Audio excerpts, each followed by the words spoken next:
గడ పర్సెంటేజ్ ఇస్తే పనులు అవుతున్నాయని. సర్పంచులు ఉండొచ్చు ఇక్కడ మనోళ్ళు చాలామంది, మీకు ఎవరికి బిల్లులు వస్తలేవు. కొంతమంది హుషారు ఉన్నోళ్ళు పోయి తెచ్చుకుంటారట పర్సెంటేజ్ ఇచ్చి. మరి ఆలోచన చేసుకోండి ఒక్కసారి.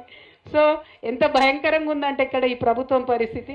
పర్సెంటేజ్ తీసుకోవాలి, లేస్తే పొద్దుగాలు లేస్తే పాలిటిక్స్ చేయాలి, ప్రజాపాలన మాత్రం లేదు, వాళ్ళు చెప్పింది మాత్రం లేదు. అందుకే నేను అంటున్నా ఇది పీపీపీ మోడ్లో నడుస్తుంది. ఇక ఇంకొక పీ కూడా యాడ్ చేయొచ్చు కావాలంటే. ఏం చేస్తుండే ఇక్కడ మీరు అందరు తెలుసు, పత్రికా మిత్రులు ఉన్నారు, మా కార్యకర్తలు ఉన్నారు. ఏ ఒక్క గ్రామంలో ఎక్కడ కూడా మహిళలకు 2500 రూపాయలు ఇవ్వలే వారు చెప్పింది. కానీ పక్క రాష్ట్రంలో అడ్వర్టైజ్మెంట్లు మాత్రం ఫ్రంట్ పేజీలో ఇగో మేము 2500 ఇచ్చేసినాం తెలంగాణ మహిళలకు అని చెప్పి మన తెలంగాణ పైసలు పెట్టి అక్కడ పిఆర్ స్టంట్లు వేస్తున్నారు. ఇక ఇవి తప్పితే పరిపాలన మీద వాళ్ళకి దృష్టి లేదు. నేను ఇవాళ ముఖ్యమంత్రి గారిని కోరుతా ఉన్నా, మహబూబాబాద్ జిల్లాలో మిర్చి రైతు గోసపడుతున్నటువంటి పరిస్థితి ఉన్నది. చాలా దారుణాతి దారుణంగా మిర్చి రైతులు మరి బాధలో ఉన్నారు. ఇదే మహబూబాబాద్ జిల్లాలో మరి బాలకిషన్ అనేటటువంటి ఒక యువ రైతు, జస్ట్ 34 ఇయర్స్, 34 ఏళ్ళు మాత్రమే ఉన్నాయి. ఆయన తులసియా తండాల కురివి మండలంలో చనిపోయింది. ఇప్పుడు అదే కురివి మండలం నుంచి నేను వచ్చిన. ముఖ్యమంత్రి గారిని నేను రిక్వెస్ట్ చేస్తా ఉన్నా, మీరు కొంచెం సేపు రాజకీయాలు పక్కన పెట్టండి.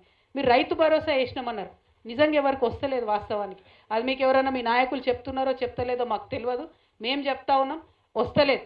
రెండవది రైతు రుణమాఫీ చేసినామంటారు, ఎవరికి రాలేదు.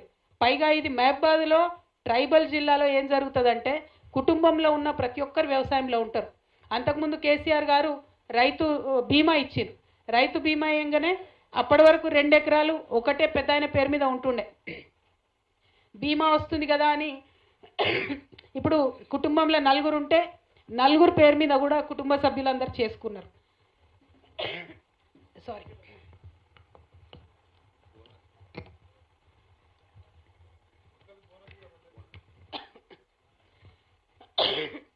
Extremely sorry. 4 పేరు మీద భూమి వేసుకున్నారు. భూమి వేసుకున్నాక ఏమైంది, ఈయన అధికారంలోకి రాకముందు ఏం చెప్పిండు రేవంత్ రెడ్డి, మీరు ఓన్లీ బ్యాంకులకు లోన్లు తెచ్చుకోండి మనిషికి 2 లక్షలు, మేము 9 డిసెంబర్ అధికారంలోకి వస్తాం, 9 డిసెంబర్ మీకు లోన్ వేవర్ చేస్తామని చెప్పిండు. చెప్తే పాపం అమాయకపు గిరిజనులు దారుణాతి దారుణంగా మోసపోయి ప్రతి ఇంటికి ఇవాళ 8 నుంచి 10 లక్షల అప్పు ఉన్నది. ఏది రుణమాఫీ? దయచేసి రుణమాఫీ చేయమని నేను కోరుతా ఉన్నా. ఇవాళ నిన్న యువ రైతు చచ్చిపోయిందంటే ఊరికే చచ్చిపోలే, ఈ కష్టాలు దయచేసి మీరు గమనించమని నేను కోరుతా ఉన్నా. ఇక బోనస్ కాదు, అది బోగస్ అనాలి దాన్ని, బోగస్. ఎందుకోసం అంటే సన్నవడ్లకు బోనస్ ఇస్తామని చెప్పారు, 10% మందికి కూడా ఇవ్వలే. మొత్తం రైతులు అమ్మేదాకా చూసిరు, అమ్మినాక లాస్ట్లో కొంతమందికి ఇక బోనస్ ఇచ్చినామని 2-3 ఊర్లల్లో ఇట్లా విధులు ఇచ్చినట్టు బోనస్ ఇచ్చిరు. ఎందుకోసం చేస్తున్నారు ఇట్లా మోసం? ఎవరి కోసం చేస్తున్నారు? రైతుల కష్టాలు పట్టించుకోండి. మిర్చి రైతులకు ఎట్లయితే మీ పక్క రాష్ట్రం ముఖ్యమంత్రి చంద్రబాబు నాయుడు గారు ఢిల్లీకి పోయి ఆయన లొల్లి వేసి ధర అడుగుతూ ఉన్నాడో, మీరు కూడా ఢిల్లీకి పోండి. మిర్చి రైతులకు కనీసం 25,000 రూపాయలు మద్దతు ధర కేంద్రం నుంచి మీరు తీసుకురండి. ఖచ్చితంగా 25,000 లేకపోతే వాళ్ళ గిట్టుబాటు కాదు. ఎందుకంటే ఒక్కొక్క ఎకరానికి పెట్టుబడే 2-3 లక్షలు అయిపోతుంది. ఆఖరికి మిర్చి పంట తీయాలి, తెంపాలంటే కూడా 1,00,000 రూపాయల ఎకరానికి అయ్యే పరిస్థితి ఇవాళ ఉన్నది. కాబట్టి ఆ విషయాన్ని దయచేసి ఆలోచన చేసి సీరియస్గా కన్సిడర్ చేయండి. మిర్చి రైతుల కష్టాలు, పసుపు రైతుల కష్టాలు, ఇక దీని మీద మీరు ఆలోచన చేయాలి తప్పితే ఏది పడితే అది కాదు. ఈ మహబూబాబాద్ జిల్లా కేసీఆర్ గారి ఆధ్వర్యంలో ప్రత్యేక జిల్లాగా రూపొందుకొని మరి మెడికల్ కాలేజ్తోని మెడికల్ ఫెసిలిటీతోని అద్భుతంగా 250 ఇంజనీరింగ్ కూడా 250 బెడెడ్ హాస్పిటల్ గ్రూప్ చెందుకుంది.